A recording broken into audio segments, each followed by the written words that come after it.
Hello everyone, welcome to true IAS and PCS. दोस्तों, अकबर तक की कहानी हमने देख ली थी मुगल एम्परर्स के क्रोनोलॉजी में, और काफ़ी डिटेल में और काफ़ी बढ़िया कहानी, काफ़ी बढ़िया जीवन काल रहा है अकबर का।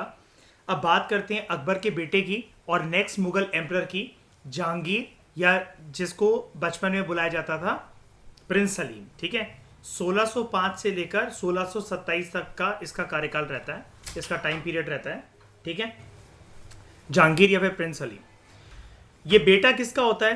अकबर की जितनी वाइफ्स होती हैं उनमें किसका बेटा होता है?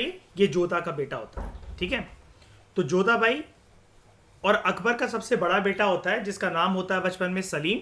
और जैसा कि आपको पता है कि अकबर काफ़ी ज़्यादा ओरिएंटेड था टुवर्ड्स सूफी सेंट्स, तो उनमें से याद है अजमेर में शेख सलीम चिश्ती की दरगाह है ना, तो उन्हीं के नाम पर ये अपने बेटे सलीम का नाम रखता है after blessings of Sheikh Salim Chishti.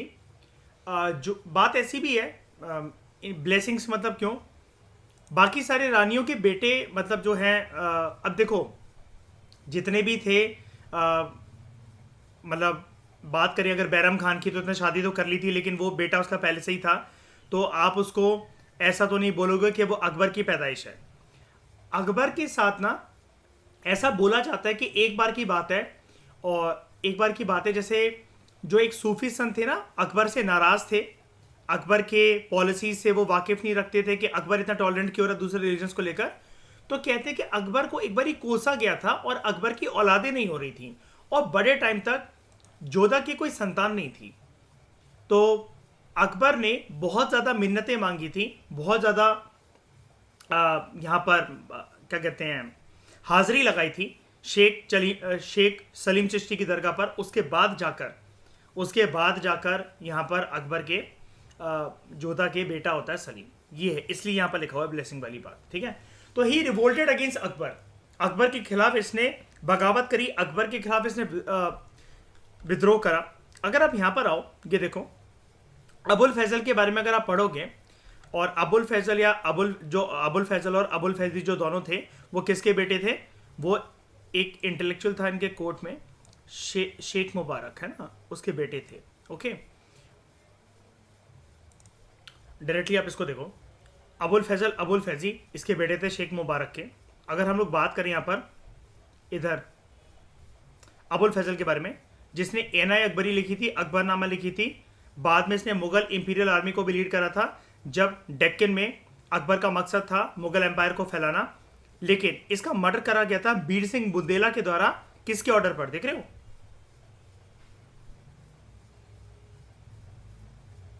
On the orders of Prince Salim. और ये कौन है Prince Salim?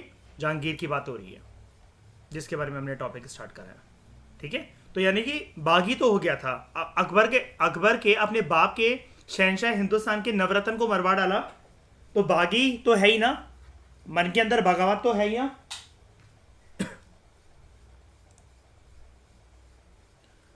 Revolted against Akbar इन 1599। अकबर की मृत्यु के बाद इसकी ताजपोशी होती है सुल्तान बनने के लिए, शहनशाह हिंदुस्तान बनने के लिए आगरा में 1605 में। And he assume the title of Nur uddin Mohammad Jahangir, that is conqueror of the world. ये टाइटल इसने खुद अडॉप्ट करा था। ठीक है, तो 1611 में जहांगीर की बात हो रही है यहां पर। ही मैरिड मेहरुनिसा। इससे पहले इतिहास में दिल्ली सल्तनत में कौन से सुल्तान की बीवी का नाम था मेहरुनिसा? और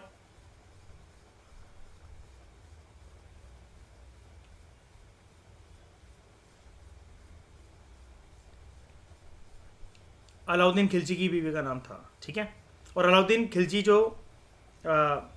की जो बीवी थी मेहरुनिसा, ये किसकी बेटी थी?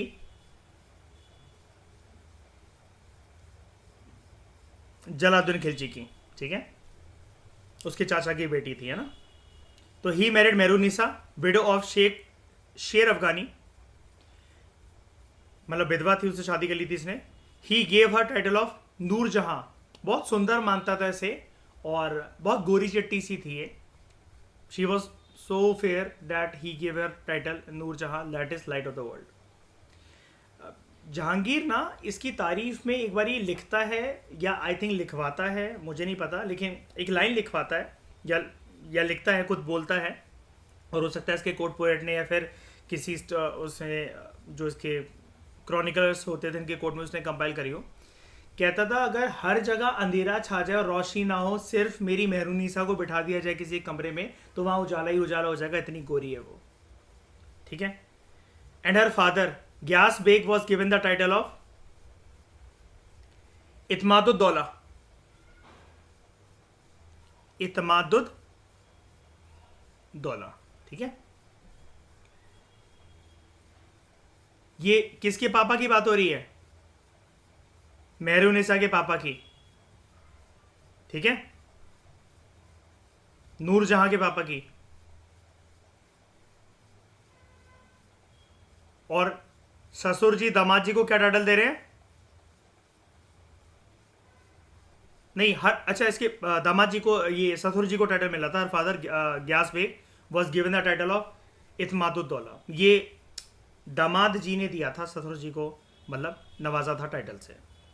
रिस्पेक्ट बहुत करता था इसकी मेहरुनिसा की, जबकि विधवा थी ये शेर अफगानी की, लेकिन फिर भी ऐसा भी कहा जाता है कि इसने ना विद्रोह करके, रेबिलियन करके, जानबूझ के उसकी सुंदरता से अट्रैक्ट होकर ये चाहता भी था कि शुरू से उससे शादी करे, और इसी ने शेर अफगानी को टपका कर उसकी जो विधवा बीवी थी उसको अपनी बेगम बना लिया था, अपनी वाइफ बना लिया था.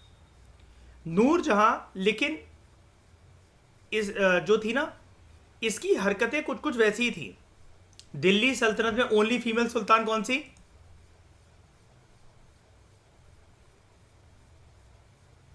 रजिया सुल्तान, रजिया बेगम. ठीक है.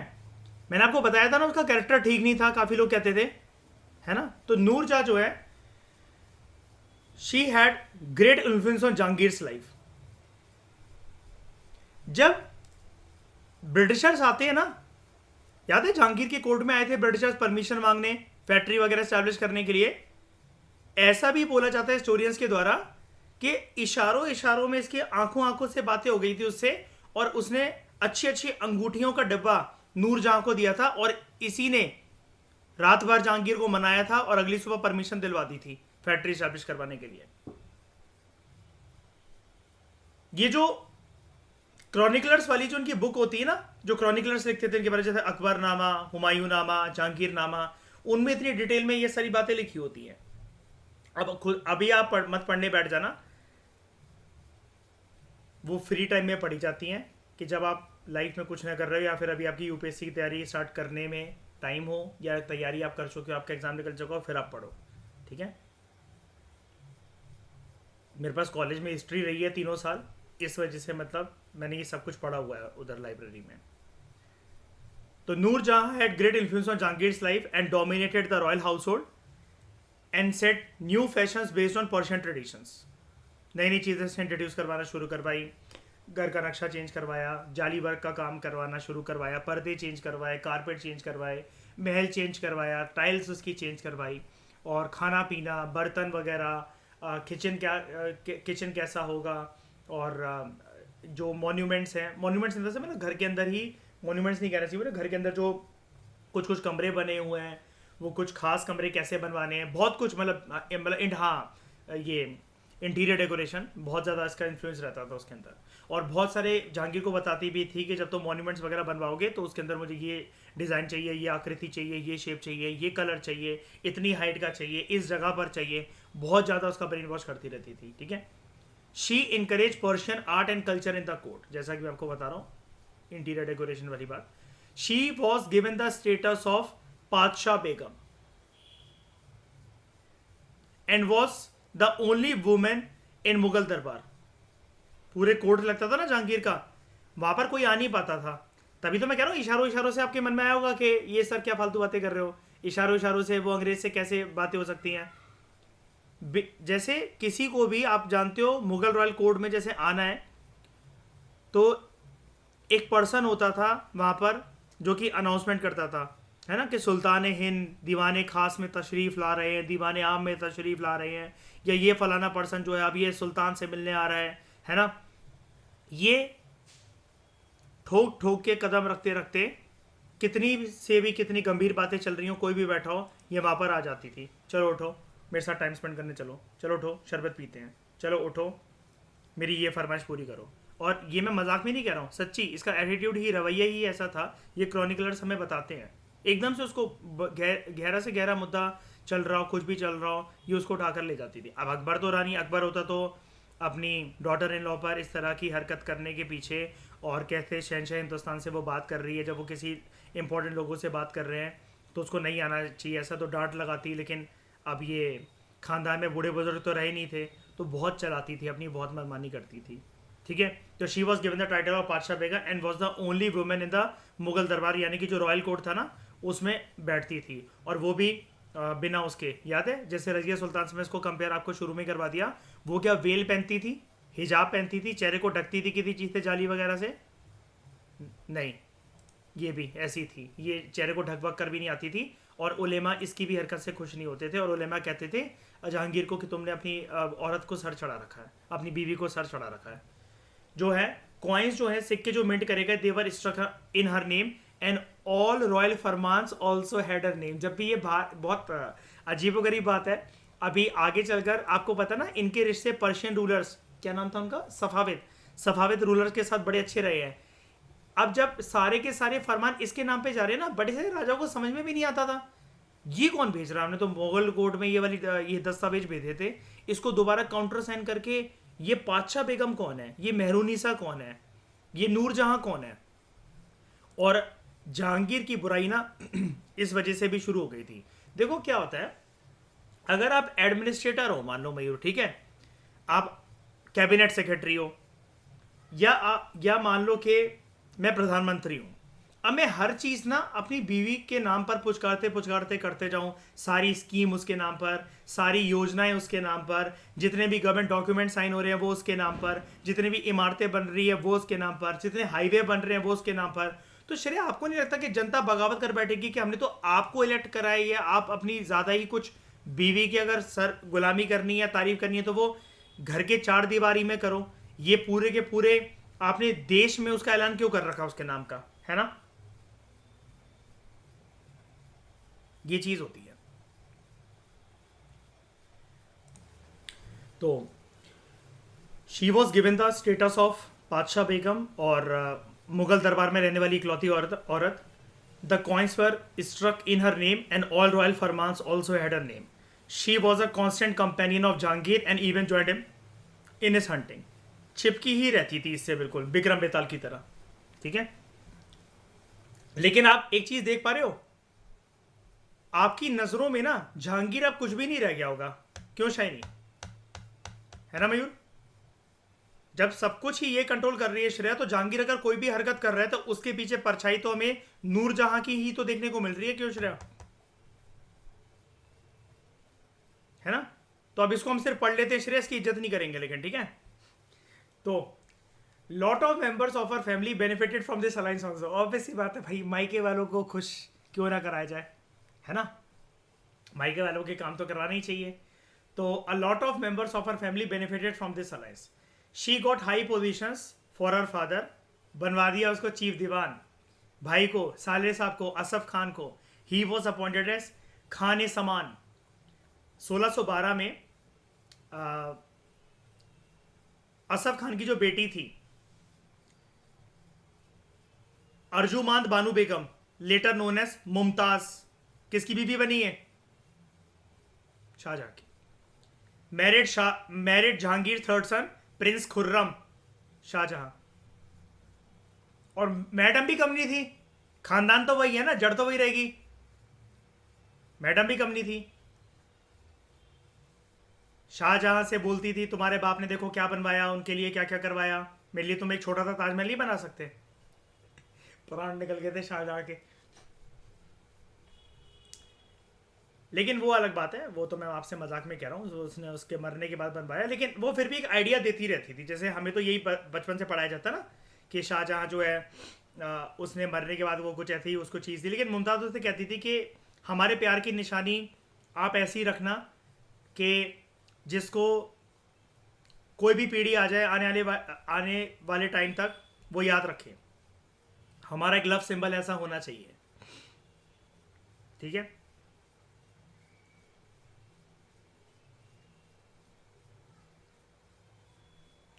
और इसको गुस्सा भी बहुत ज़्यादा आता था।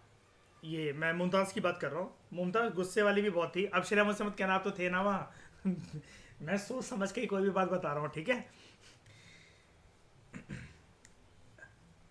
नेकलेस, नेकलेस एक बार इसने बहुत नायाब नेकलेस पहना हुआ था। उसके अंदर एक बहुत नायाब हीरा था जो कि पूरे दुनिया में एक ही था। इतनी ज़ोर की उसने उसको पटका कि वो हीरा मिला नहीं फिर उसके बाद, और पता नहीं कहाँ पटका था या मिला था कि नहीं पड़ा था, लेकिन वो नेकलेस आज भी उसके अंदर वो हीरा जो है इट वेंट मिसिंग।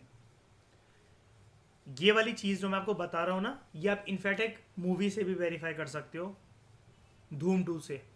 याद है जब वो चोरी करने आता मुंबई के अंदर, ऋतिक रोशन, तो आर्ट गैलरी में जो उसका ओनर होता है वो बताता है, अभिषेक अभिषेक बच्चन उससे जब पूछता है कि है ना कि इस सुना है इसको पहनने वाली उससे भी ज़्यादा खूबसूरत थी, तब वो बताता है ना उसको गुस्से वाली भी, कि एक बार वो अपने हस्बैंड मिस्टर शाहजहां से इस कदर नाराज़ हो गई थी कि इतनी ज़ोर की उन्होंने उसको फेंका कि इसके अंदर एक हीरा होता था, डेड वेंट मिसिंग। ठीक है। रेबिलियंस, जहांगीर का जो रूल था, it witnessed a spirit of rebellions. Obvious ही बात है, जब तुम बीवी बीवी में डूबे रहोगे पूरे दिन तो बगावत तो होनी है पीछे से। इसका सबसे बड़ा जो बेटा था खुसरो, याद रखना, तीसरा बेटा था शाहजहां, सबसे बड़े बेटे की यहां पर बात हो रही है, खुसरो सन ऑफ जहांगीर। ये आमिर खुसरो नहीं है, तो कुछ भी अपना एक्स्ट्रा दिमाग मत चलना प्लीज आप लोग। खुसरो जहांगीर का बेटा, ठीक है, जहांगीर और मानबाई का बेटा, डॉटर ऑफ भगवान दास, यानी कि इसकी दूसरी बीवी हमें पता लग रही है कौन सी, ये रुकैया से था क्या, सॉरी रुकैया कह रहा हूँ, एक्सट्रीमली सॉरी, मेहरुनिसा से था क्या, नहीं, मानबाई। तो दूसरी बीवी कौन हुई जहांगीर की, Manbai, daughter of Bhagwan Das. His eldest son revolted but was defeated. तो सेम चीज है ना, कर्मा लौट कर आ रहा है। ये भी तो बागी हो गया था, बगावत करता था अकबर के कार्यकाल में, राइट। रिवोल्टेड बस वॉज डिफीटेड एंड इम्प्रिजन। पांचवें जो सिख गुरु थे, गुरु अर्जन देव, इनका सर कलम कर दिया गया था for supporting the rebel prince Khusrau. किसने कर दिया था,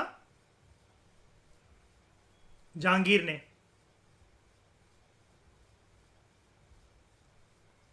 तो for the first 10 years after Khurram's marriage, Khurram कौन है, शाहजहां, शादी किससे होगी, अर्जुमांद बानू बेगम से, popularly known as Mumtaz Mahal. हाँ श्रेया, महल मतलब नाम ही है इसका, ठीक है, कंफ्यूज मत होना। उसके नाम पे ताजमहल। तो there was practically a rule of alliance of Noor Jahan, her father, her brother Asaf Khan and Khurram. But problems arose when Noor Jahan married her daughter Ladli बेगम, जो कि शेर अफगानी से हुई थी, जहांगीर के सबसे छोटे बेटे के साथ, शहयार के साथ। And now she supported him as the heir apparent, कि मतलब आगे जाकर ये जो है राजगद्दी को हमारी संभालेगा। तो इसकी वजह से तो होता क्या है, जो खुर्रम होता है, जो शाहजहां होता है, वो भी बागी हो जाता है। अभी तक पहला बेटा बागी था, देख रहे हो, सबसे बड़ा बेटा बागी था खुसरो, उसको तो शांत करवा दिया गया। अब पता है क्या बोला जाता है, ये जहांगीर का दिमाग लगा होगा, जहांगीर अपने बेटे को चलो हराएगा, लेकिन क्या जेल में रख देगा, कारावास में रख देगा आजीवन काल के लिए। किसका दिमाग लगा होगा यहां पर, बताओ, नूरजहां का। और पता है क्यों, खुद का बेटा होता तो कभी नहीं ऐसा करती है, करती। किसका बेटा था वो, मानबाई का। आप समझ गए, एक बार इसको फिर से समझो जरा, ये इंपॉर्टेंट है, ये आपके सर के ऊपर गया होगा शायद से, एक बार फिर से समझ के देखो। For the first 10 years after Khurram's marriage to Mumtaz Mahal, यानी कि शाहजहां की बेटी, सॉरी शाहजहां की शादी हो गई है किससे, मुमताज महल से, अर्जुमांद बानू बेगम से। जो असफ खान की बेटी थी, और असफ खान किसका भाई था? नूरजहां का। ठीक है, तो there was practically a rule of alliance. किस किस का, किस किस की जुगलबंदी हो गई थी? नूरजहां की, इसके पिताजी की। इसके पिताजी कौन है यहां पर? कौन है? ग्यास बेग है ना। हर ब्रदर असफ खान एंड खुर्रम। ठीक है, यानी कि सारा का सारा जो कोर्ट है वो मिलके कौन चला रहा है? हाँ, फैमिली नाम तो ठीक है लेकिन नूरजहां का माइका। ज्यादातर तो वही लोग दिख रहे हैं ना आपको यहां पर। खुर्रम के अलावा कौन दिख रहा है आपको, बताओ? यहां पर शाहजहां की बात हो रही है, मतलब मैं आपको वही पॉइंट समझा रहा हूं। अभी हम वैसे फिलहाल जहांगीर के बारे में पढ़ रहे हैं।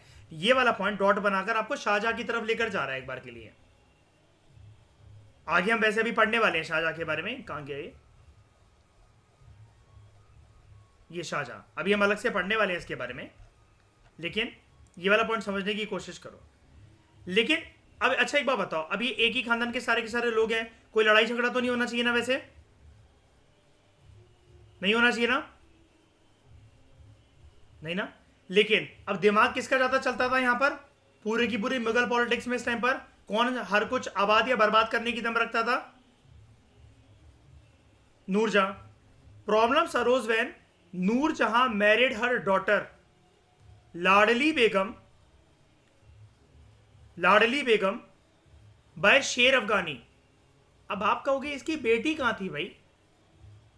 इसकी बेटी कहां है? बेटी थी ना, ये विधवाई तो थी पहले से, ये विधवा थी ना पहले। शेर अफगानी की वो थी, बीवी थी। शेर अफगानी की जब ये बीवी थी तब वहां से इसको बेटी हो चुकी थी, इसलिए लिखा हुआ है बाय शेर अफगानी। तभी मैं कह रहा हूं कि आपके सर के ऊपर से ना जाए वाली बात, इसलिए दोबारा पढ़ा रहा हूं। उस बेटी का भी तो कुछ करना है।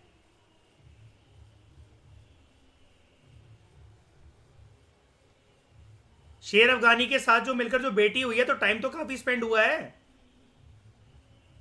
उसके साथ क्वालिटी टाइम को कैसे भूल जाएगी? उसके उसका उसके उससे शेर अफगानी के खून का भी तो कुछ करना है, लाडली बेगम का।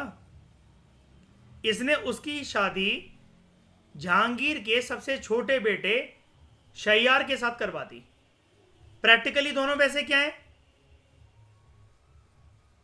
अरे कजन नहीं है, प्रैक्टिकली तो दोनों भाई बहन हुए ना, भाई बहन हुए। लेकिन कैसे भाई बहन हुए?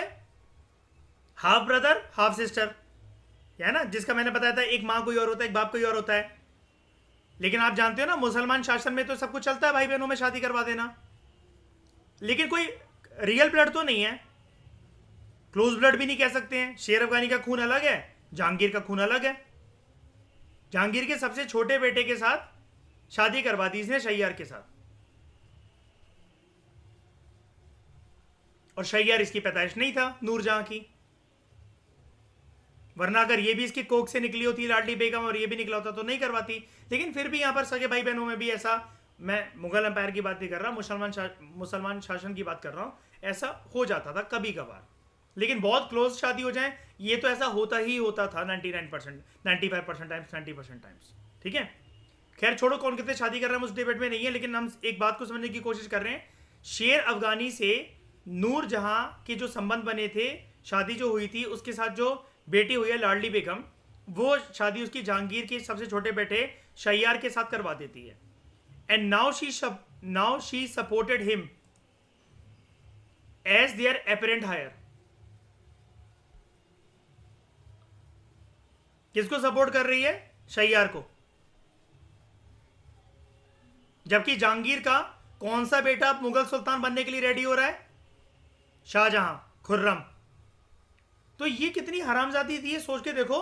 साला उसके राजमहल में रहकर जब वो सारा का सारा पॉलिटिकल अफेयर्स है उसको समझा रही है, अपने बाप को उसके साथ रख रही है, अपने भाई को उसके साथ रख रही है, खुर्रम की हाँ में हाँ मिला रही है।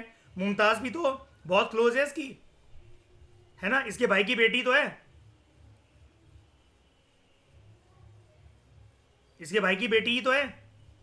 क्या लगी है इसकी, मुमताज की क्या लगी है? भांजी। लेकिन उसके बाद देख रहे हो गद्दारी का सिलसिला क्या, शादी करवाती तो करवाती, कोई दिक्कत नहीं है उसमें, but she supported him as their apparent heir. अब शाहजहां को गुस्सा आएगा कि नहीं गुस्सा आएगा? 10 साल तक तू उसी की चापलूसी करे जा रही है, शाहजहां तेरे को मां की तरह ट्रीट कर रहा है और तूने उसी की मार ली। मां की तरह ट्रीट कर रहा है कि नहीं कर रहा है? जहांगीर की बीवी है, अगर जैसे अगर उसको कहना होता श्रेया तो वो मुंह नहीं चलाता ऐसे कि तुम पिताजी के कार्यकाल में हस्तक्षेप करती रही हो, है ना? अब मुझे मत समझाने बैठो, मैंने तुम्हारे बारे में बहुत किस्से सुने हैं। 10 साल तक रखा ना उसने उसको अपने साथ। और ये साले के साले, अब पता है अकबर के बाद ये मयूर साले गुलाम हो चुके हैं सारे मुगल एम्परर्स। जहांगीर नूरजहां का गुलाम। अब ये कुछ क्यों नहीं कह सकता इससे, अपनी सौतेली मां से, नूरजहां से, या फिर चलो जो भी है अपनी मां से, मां ही मानते हैं हम, सौतेली वोतेली छोड़ो। क्यों नहीं कह सकता ये इससे, मुमताज की वजह से? ये बुरा मान जाएगी, है ना? ये बुरा मान जाएगी। ये अब सारे के सारे गुलाम हो चुके हैं। So this drove Khurram Shah Jahan into rebellion against his father in 1622 CE, क्योंकि इसको ये लगा Jahangir was completely under Nur Jahan influence. तुम्हारी करा धरा है सब कुछ, और चढ़ाओ सर। बात समझ में आई? कहानी पकड़ में आई श्रेया कि चल क्या रहा है?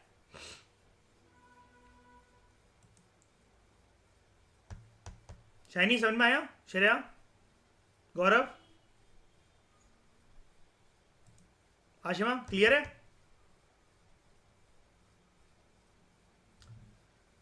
तो लेकिन कुछ हिस्टोरियंस ये मानते हैं that Shah Jahan revolted against his father due to personal ambitions, मतलब उसको कुछ आगे टेरिटरी चाहिए थी, वो चाहिए थी उस वजह से। लेकिन पर्सनल एम्बिशंस की चलो बात भी है, लेकिन पर्सनल एम्बिशंस का गुस्सा भी तो यहीं से निकल कर आ रहा है मयूर, नूरजहां की वजह से।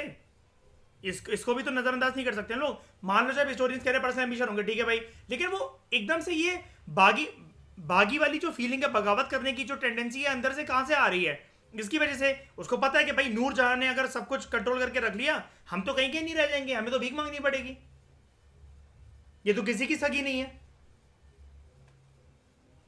पता नहीं कौन सी रिस्पेक्ट दे दी शैयार ने, या पता नहीं कौन से वादे कर दिए कि मैं आपको क्या बना दूंगा, एकदम से उसको सपोर्ट करने लग गई। 10 साल तक अभी तक मेरे को बेटा बेटा करते फिर रही थी। शाहजहां भी शौक में। लेकिन अब शाहजहां गुस्सा हो जाएगा मुगल सल्तनत से। तो Jahangir had order Shah Jahan to go to Kandahar, जिसकी घेराबंदी कर ली थी पर्शियंस ने। अब देख रहे हो मैंने आपको क्या बताया था, पर्शियंस ईरानियंस के रिश्ते अभी तक इनके साथ बहुत अच्छे होते थे। ये रिश्ते वैसे बहुत सारे चीज़ों की वजह से बदले। हम यहाँ पर पूरा मुगल एम्पायर को गलत नहीं कहेंगे, उनके भी कुछ एम्बिशंस थे। जैसे होता है ना, मान लो कि हम सारे एक दूसरे के कंटेम्प्रेरी हैं, हम तो एक दूसरे के बहुत अच्छे दोस्त हैं, लेकिन हम क्या बता सकते हैं कि हमारी 3 जो आगे पीढ़ी बैठेगी उसकी पटेगी कि नहीं पटेगी आपस में? उनके रिश्ते हमारे जैसे नहीं हो सकते, इतने अंडरस्टैंडिंग वाले, इतने अच्छे रिश्ते। सेम सफाविद रूलर्स के आगे चल के नहीं रहे मुगल, जो आगे एम्परर्स हुए ये जहांगीर वगैरह, इनके साथ अच्छे रिश्ते। लेकिन इसके पीछे एक फैक्टर वो भी रिस्पॉन्सिबल था। याद है जहांगीर हर एक फरमान जब भी भेजता था ईरान वगैरह, किसके नाम पर भेज रहा है? हर एक डील, समझौता, ट्रेड, कुछ भी करवा रहा है किसके नाम पर? नूरजहां के नाम पर। देखो ना कहां गया ये।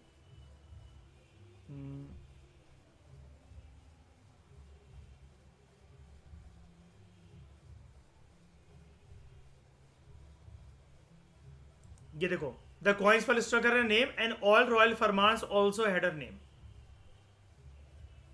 आपको मैंने एक बात बताई थी, पीएम मोदी जब भी किसी कंट्री पर, सिर्फ मोदी की बात नहीं है ये, किसी भी प्राइम मिनिस्टर को आप कर लो, पकड़ लो, किसी भी कंट्री में वो जब वो जाते हैं कोई भी ट्रीटी साइन करने, कोई भी टेक्नोलॉजिकल डेवलपमेंट की ट्रीटी साइन करने, किसी भी तरीके की अलायंस या ऑर्गेनाइजेशन को साइन करने, वो हमेशा डॉक्यूमेंट एक लेकर जाते हैं जिसपे किसके सिग्नेचर होते हैं। वो क्या बोलते हैं, मैं ये ज्वाइन करने आया हूं किसके भी से? शाबाश, प्रेसिडेंट ऑफ इंडिया के भी से। पता है वाली बात चलिए आपको मयूर? वो हमेशा राष्ट्रपति के दस्तावेज लेकर जाते हैं, जो कि राष्ट्रपति यहां से पहले से ही साइन करके भेज देते हैं।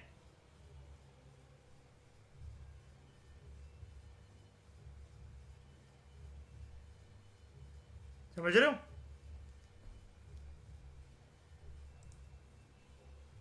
क्योंकि नॉमिनल हेड कौन है, फर्स्ट सिटीजन ऑफ इंडिया कौन है, प्रेसिडेंट। लेकिन आप पीएम क्यों जा रहे हैं, बिकॉज वो रियल हेड है, वो सरकार और एग्जीक्यूटिव मशीनरी को, गवर्नमेंट मशीनरी को ज्यादा अच्छे से समझते हैं, इस वजह से। ये मैंने करवाया हुआ, आपको बताया हुआ है मैंने लक्ष्मीकांत ने। फ्लो में आपसे शायद से मिस हो गया होगा, या बड़े टाइम से रिवीजन नहीं होगी इसलिए रिकॉल नहीं कर पा रहे होगे, बताया मैंने लेकिन आपको बहुत अच्छे से बताया। तो Jahangir had ordered Shah Jahan to go to Kandahar, जिसकी घेराबंदी कर ली थी पर्शियंस ने, but Shah Jahan was afraid that campaign would be long, कि मुझे हाँ बेटा सब पता है, जानबूझ के भेज रहे हो मुझे, है ना, अब लंबे समय के लिए मुझे बिजी करना चाहते हो, एंड डिफिकल्ट वन। और पता है उसके दिमाग में क्या आया, ये भी हरामजादी नूरजहां करवा रही होगी ताकि मैं वहां पर मारा जाऊं। बंदे के दिमाग में आएगा कि नहीं आएगा, ठीक है। Campaign would be long and difficult one, and intrigues would be hatched against him during his absence at the court. वही मैंने आपको बताया ना कि जब मैं यहां पर नहीं रहूंगा मेरे खिलाफ प्लानिंग प्लॉटिंग चलेगी और मुझे हमेशा के लिए देश निकाला दे दिया जाएगा। Hence he put forward a number of unreasonable demand कि अब जैसे नहीं जाने का मन है तो कुछ तो करना पड़ेगा ना, मुझे आर्मी की पूरी कमांड चाहिए, जो पुराने रूलर्स हैं जो हमारे खानदान से जुड़े रहे हैं, हमारे दादाजी के टाइम से। दादाजी कौन, शाहजहां के दादाजी कौन, अकबर। डेक्कन में जिन्होंने जीत विजय करी थी, प्राप्त करी थी, उनके जो वंशज हैं आगे चलकर, जो आर्मी कमांडर्स हैं डेक्कन रीजन में, वो मुझे चाहिए। मुझे पंजाब के ऊपर कंप्लीट कंट्रोल चाहिए, बहुत सारे किलों के ऊपर अपनी कंट्रोल कमांड चाहिए।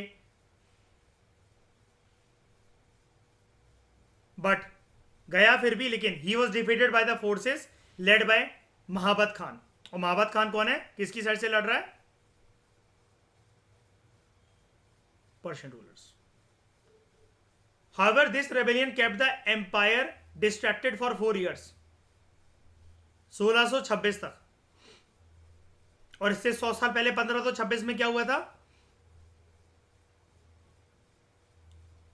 ये क्या होता, मयूर बाबर हुआ था बाबर आया था, फर्स्ट बैटल पानीपत हुआ था, ठीक है। And this resulted in the loss of Kandahar, and it emboldened the Deccanis to recover all the territories surrender to the Mughals. मतलब कांधार गया तो उनको लगा अरे अब मुगलों में वो क्या खास बात रह गई जो पहले थी, अकबर के टाइम पर थी। तो जो डेक्कन के जो रूलर्स थे ना, जो कि मुगल एम्पायर की छत्र छाया में रह रहे थे, दिखाया था ना मैंने आपको अकबर के सामने सब घुटने टेक देते, तो अकबर कभी भी किसी रूलर्स को मारता नहीं था, किसी भी रूलर को मारता नहीं था, और वापस वो क्या कहते हैं रियासत दे देता था उनको। अब उन्होंने इंडिपेंडेंट जो रिकवर कर ली अपनी पूरी की पूरी टेरिटरीज, और इंडिपेंडेंट डिक्लेयर करना शुरू कर दिया अपने आप को। लेकिन ऐसा नहीं है कि मुगल एम्पायर एक्सपेंड नहीं हुआ, जहांगीर के अंतर्गत हुआ। 1615 की बात है, अमर सिंह ऑफ मेवाड़, जो कि बेटा था महाराणा प्रताप का, he submitted before Jahangir. Maharana Pratap का एक और बेटा था Karan Singh, he was made mansabdar in the Mughal court. अब देख रहे हो महाराणा प्रताप के रिश्ते किसके साथ अच्छे नहीं थे, मैं कह रहा हूं नहीं थे, किसके साथ, अकबर के साथ। हारा था ना युद्ध में, और अकबर को बड़े टाइम तक राजपूताना से जो खतरा था मैट्रिमोनियल अलायंस एस्टैब्लिश करने के बाद भी, वो महाराणा प्रताप के टाइम पर ही था, है ना। सरेंडर करने को तैयार ही नहीं होता था साला। तो 1616 की बात है, with the help of Maratha sardars Khan i Khanan inflicted a crushing defeat on the combined forces of Ahmadnagar, Bijapur and Kolkata. कौन से रीजन की बात हो रही है यहां पर, डेक्कन। 1620 में Jahangir annexed Kangra, and he was the first Muslim to do so. Kandahar was occupied by Shah Abbas of Persia 1622 में। यहां पर तो चला ही कि आपने देखा ना, महाबत खान से हार गया था। डेक्कन की बात करें, Jahangir decided to follow Akbar's expansionist policy in the Deccan, but Jahangir could achieve little success in this due to certain problems. He could not devote much attention in the crucial phase due to Khurram's revolt. बेटा बागी हो रहा था ना शाहजहां, तो तब उसका ध्यान यहां पर गया, तो वो ज्यादा यहां पर दक्षिण भारत के अंदर सोच विचार नहीं कर सका। Mughal nobles were also involve in number of intrigues and conflicts in the Deccan. उनकी भी आपसी बंदिशें साजिशें यहाँ पर चलती रहती थी। And due to the rise of Malik Ambar in Deccan, Malik Ambar जो था with the help of Marathas and the ruler of Bijapur Ibrahim Adil Shah made it difficult for the Mughals to consolidate their position in Berar, Ahmednagar and Balaghat. Jahangir की डेथ के बाद 1627 में शाहजहां आगरा पहुंचता है and with the support of nobles chief diwan Asaf Khan. और आपको पता ना दीवान चीफ दीवान में क्या फर्क होता था, श्रेय मैंने पढ़ाया था। दीवान प्रोविंशियल लेवल पर होता था, चीफ दीवान सेंट्रल लेवल पर होता था, है ना। Asaf Khan and the army. उसके बाद शाहजहां जो राजगद्दी पर बैठता है।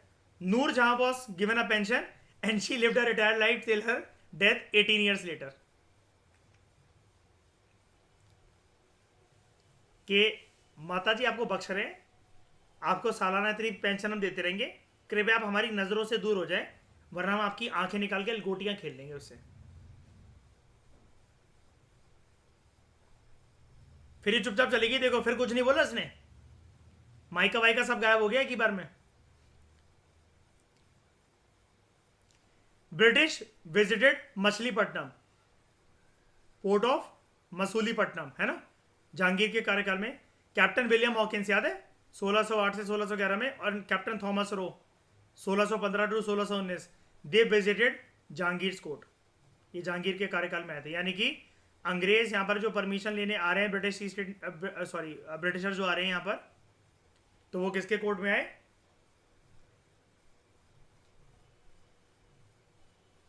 जहांगीर की कोर्ट में। शाहजहां कहाँ दिख रहा है आपको? ठीक है, नहीं। और क्वीन एलिजाबेथ वन किसकी कंटेम्पररी थी?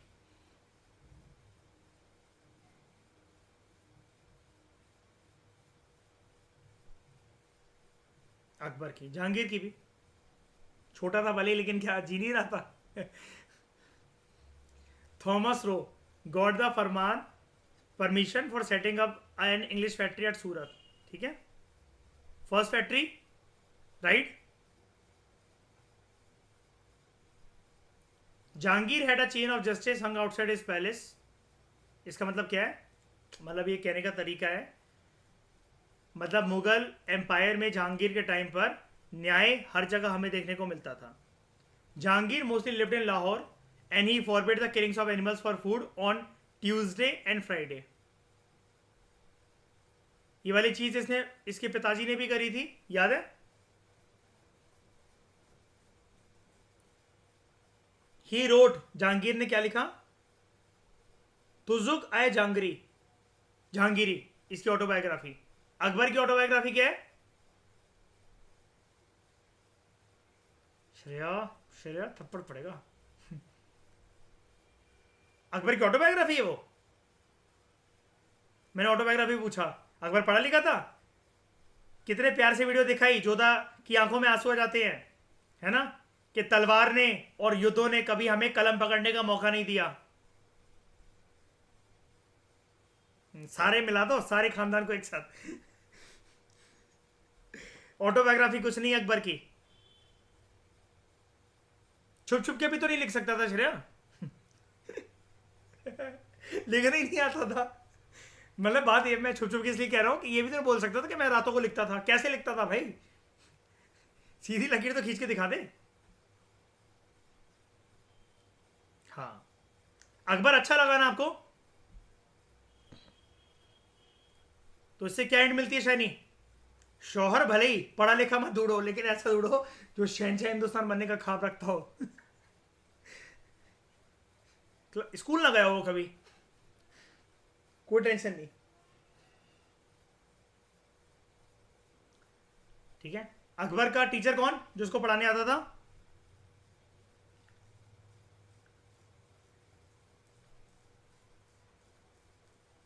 अब्दुल लतीफ। ठीक है, नाना का नाम? नाना खान। नाना का नाम अकबर जामी।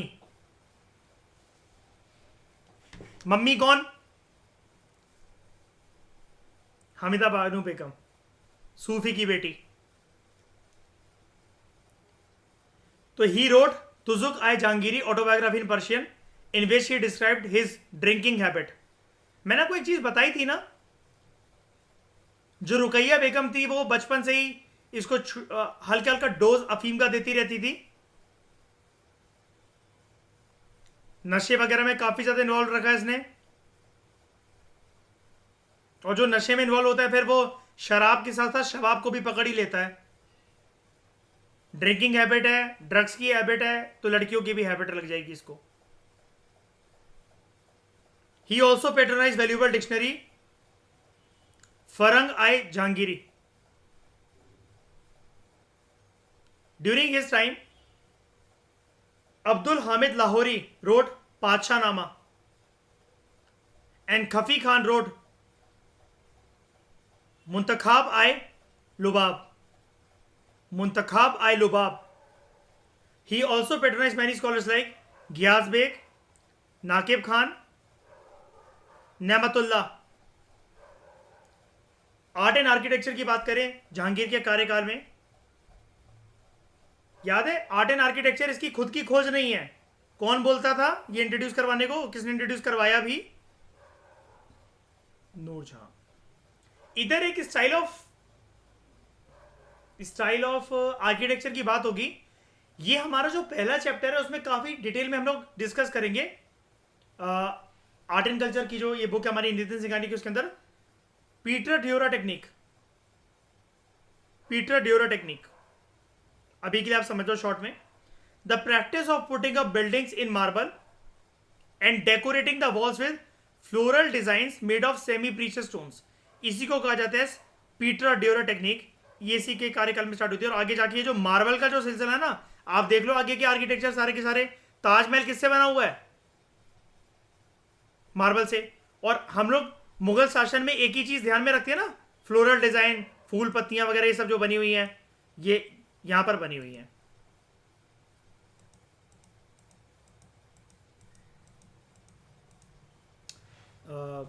पीटर ड्योरा।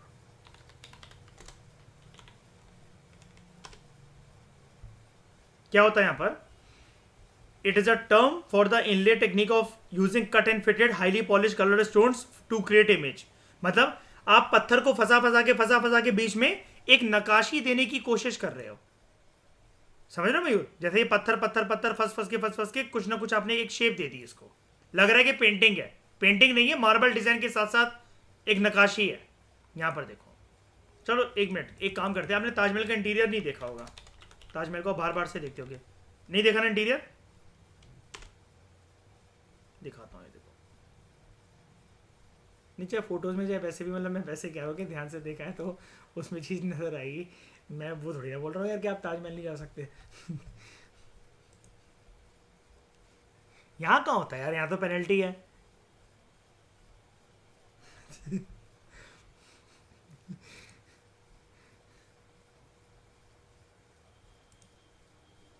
ये देखो मार्बल पैनल देखो साइड में, ये देख रहे हो जो कब्र है इस पे, इधर साइड में जाली वर्क और सारे के सारे फ्लोरल डिजाइन्स हैं, सारे के सारे।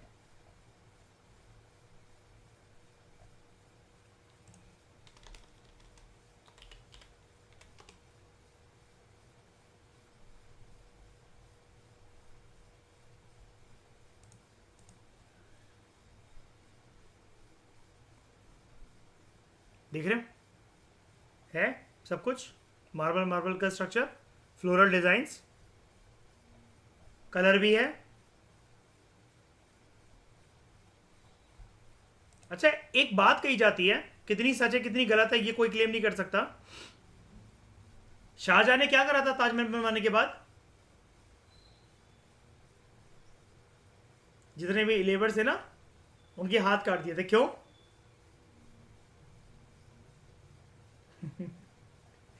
ताकि दोबारा ताजमहल ऐसा कोई नहीं बन सके। ये भी बढ़िया चीज़ है वैसे, है ना?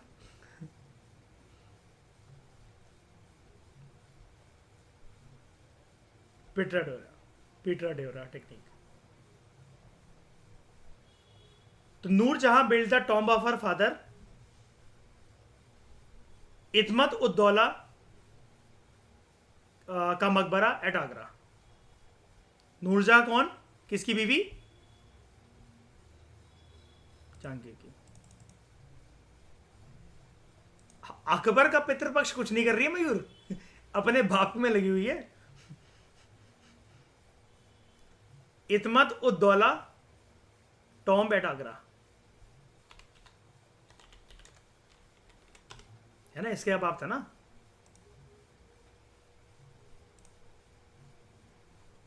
पूरा पैसा लगवा दिया। मतलब स्ट्रक्चर तो देखो काफी ग्रैंडियर है, जाली वर्क देख रहे हो कितना बेहतरीन हो रखा है। देखना अंदर दिखाऊं, ये देखो, देख लो श्रेया क्या पैसा लगवाया इसने। ऊपर देखो जरा, ये देखो जहाँ जहाँ से धूप भी आ रही है वो भी कलरफुल धूप आ रही है सामने। परमानेंट जाली लगी हुई कलरफुल मार्बल वाली, देख लो, जिसके अंदर इंटर स्पेसिंग भी है।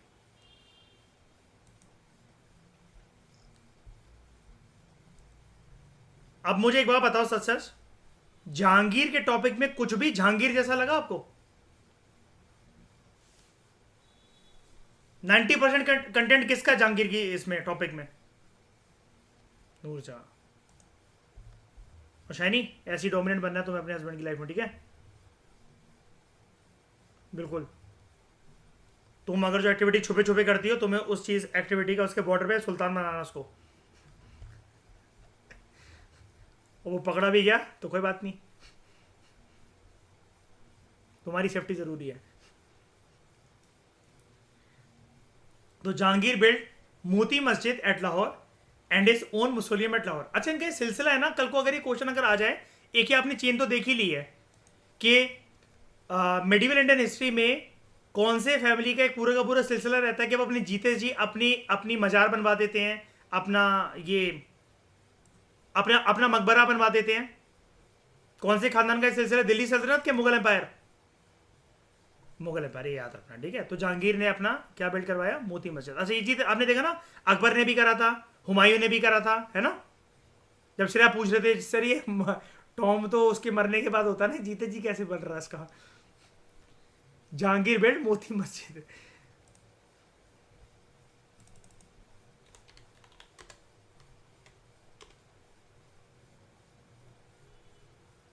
अरे बिल्कुल नहीं, वो तो मम्मी वेकेशन नहीं हो रहा है यहाँ पर, शुक्र मनाओ। मोती मस्जिद यानी कि आप मुगल एम्परर्स के जिस जिस जगह पर घूम रहे हो ना, जनरली आप इनके मरगटे पे ही घूम रहे हो। इसका मतलब चाहे आप ताजमहल विजिट कर रहे हो, चाहे कहीं पर भी जा रहे हो, आप मतलब एक तरीके से शमशान घाट ही घूम रहे हो, है ना। क्योंकि सारे के सारे तो 90% तो चीज़ें यही है मयूर, है ना, मकबरा, मुसोलियम। तो Jahangir build Moti Masjid at Lahore and his own mausoleum at Lahore. और मोती मस्जिद ये ठीक है, और अपना खुद का मुसोलियम जहांगीर टॉम।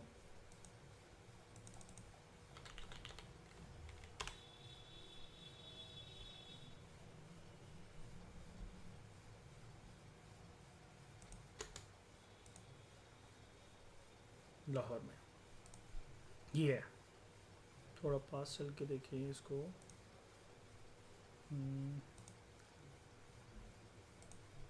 ये इंटीरियर देखो इसका कितना शानदार है।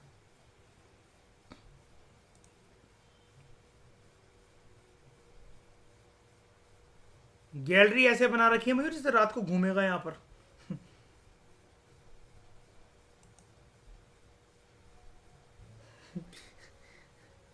नहीं, बाकी तो पूरी जगह खाली होती है ना, मतलब इतना ग्रैंडर स्ट्रक्चर बना रखा है, महल बना रखा पूरा। देखो ना बाहर से एरियल व्यू देखो इसका गूगल इमेजेस पे, ये देखो।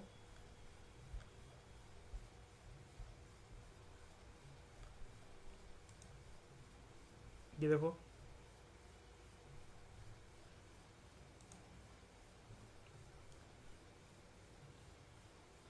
तो he laid a number of garden such as Shalimar garden and Nishat gardens in Kashmir.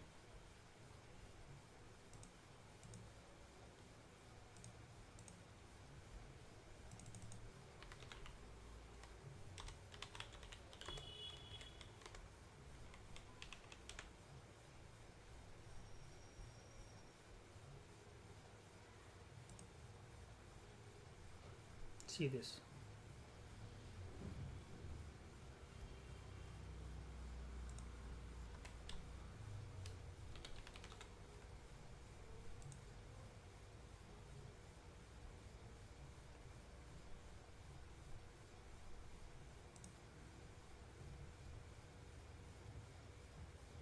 वो शालीमार बाग है वो अपना निशाद गार्डन। तो Mughal paintings reach its zenith under Jahangir. इसने बड़े सारे पेंटर्स को डिप्लॉय करा था अपने कोर्ट में, अपने कार्यकाल में। Abul Hasan, Bishan Das, he is regarded as master of portraits. Madhu, Anant, Manohar, Govardhan and Ustad Mansur, he was specialist in animal painting. The use of halo or divine lights behind king's head started under him. इसको इस पॉइंट को एक मिनट में मैं आपको जस्टिफाई करता हूँ, जरा रुको। तो apart from paintings the scenes of hunting, battles, royal courts, progress was made in portrait paintings and paintings of animals too under Jahangir's rule. तो इसी के कार्यकाल में emphasis shifted from illustrated manuscripts to album and individual portrait। पूरे का पूरा मतलब paintings की कंपाइलेशन या फिर एक पर्टिकुलर पर्सन को पोर्ट्रे करना। अब देखना, ये इसके डिवाइन लाइट्स या हेलो वाली बात दिखाता हूँ मैं आपको। थीम 2 में आपने पढ़ाई है वैसे तो मेरे साथ, लेकिन मैं सबको दिखा देता हूँ।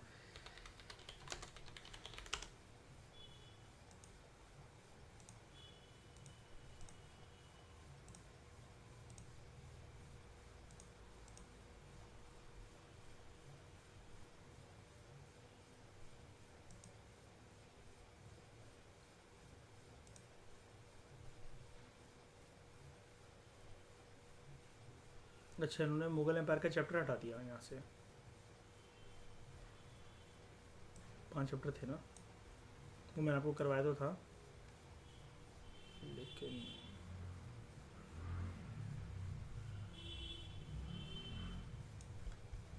चलो मैं आपको एक चीज़ दिखा देता हूँ यहीं से।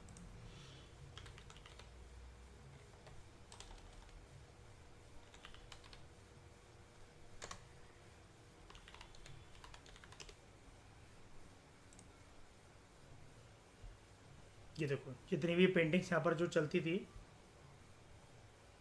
हाँ एक ही एनसीईआरटी में दे रखी थी, ये डिवाइन चेन, मतलब ये न्याय का देवता माना जाता था और पूरी की पूरी स्वर्ग से जो न्याय की जो चेन है वो यहाँ तक चली आ रही है, इसके हाथों में उसकी कमान है। ठीक है, उसके बाद ये किसी सूफी संतों से कम नहीं है, इसके सर के पीछे हेलो बनना मेजर पेंटिंग्स में। ठीक है, ये इसी के टाइम से शुरू हुआ। अकबर बाबर ने कभी भी अपने आप को जैसे डिवाइन रूल का आपने जस्टिफाई करा क्या, या कभी भी बात भी करी क्या डिवाइन रूल के बारे में? नहीं ना। अभी डिवाइन रूल तो नहीं कह रहा कि अल्लाह ने मुझे अपॉइंट कर रखा है रूल करने के लिए, ऐसा कुछ नहीं कह रहा, लेकिन अपने आप को मतलब दिखा रहा है कि हाँ मैं न्याय का देवता हूँ, मैं सल्तनत मेरी वजह से चल रही है, लोग खुश मेरी वजह से रह रहे हैं। मतलब ये ना मैं और मेरा मेरा बहुत करने लगा था इस टाइम पर, तो उसको ना पेंटिंग में पोर्ट्रे करवाता था। उसको बहुत शौक था कि अपनी पॉपुलैरिटी को पोर्ट्रे करने का थ्रू पेंटिंग्स, अपने आप को नवाजने का लाइक अ भगवान। ठीक है, ये चीज़ है। तो इस डिस्कशन में दोस्तों फिलहाल इतना ही। Thank you very much for discussion. Next lecture में हम लोग जानेंगे जहांगीर के तीसरे बेटे के बारे में, prince Khurram, popularly known as Shah Jahan. Thank you very much.